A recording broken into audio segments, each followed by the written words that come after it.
சித்ரா பௌர்ணமி அன்னைக்கு சித்திரகுப்தனோட நம்ம வழிபடும் போதும் நம்மளுடைய பாவ கணக்கு அனைத்துமே நீங்குவதாக முன்னோர்கள் சொல்லியிருக்காங்க. ஆனால் சித்ரா பௌர்ணமியில் நம்ம சித்திரகுப்தனை ஏன் வணங்கணுன்றதுக்கான காரணம் நான் சொல்கிறேன். சித்திரகுப்தன் உதித்த நாளும் வந்து சித்ரா பௌர்ணமி அன்னைக்கு தான். நம்ம எந்த ஒரு விஷயத்தை சித்திரமாக நினச்சி, அதாவது நம்ம ஒரு காரியம் செய்ய போகிறோன்னா அதுக்கு ஒரு பிளான் போடுவோம். ஒரு முன் ஸ்டார்ட் பண்ணி இது இப்படி பண்ணணும் அப்படி பண்ணணும் ஒரு இது பண்ணுவோம். அதை நம்ம ஒரு உருவமாக கொண்டு வரோம் பார்த்தீங்களா, அதுதான் சித்திரம். அதை க்ரியேட் பண்ணக்கூடிய இது வந்து சித்திரகுப்தனுக்கு தான் இருக்குது. அதனால தான் சித்திரகுப்தன் அன்னைக்கு சித்ரா பௌர்ணமி அன்னைக்கு உதித்ததுனால சித்திரகுப்தனை நம்ம வழிபட்டுட்டு நம்ம எந்த ஒரு காரியமும் செய்யும்போது நம்மளுடைய அனைத்து வெற்றியுமே நமக்கு அது கிடைக்கும்.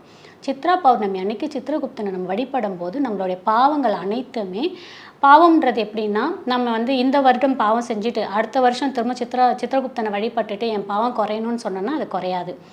நம்ம தெரியாமல் செய்த பாவங்கள் அனைத்துமே நீக்கக்கூடிய தன்மை சித்திரகுப்தனுக்கு இருக்குது. அதனால் நம்ம அன்னைக்கு சித்திரகுப்தனை வழிபடும் போது நமக்கு அதனுடைய பலன் அதிகமாக கிடைக்கும்.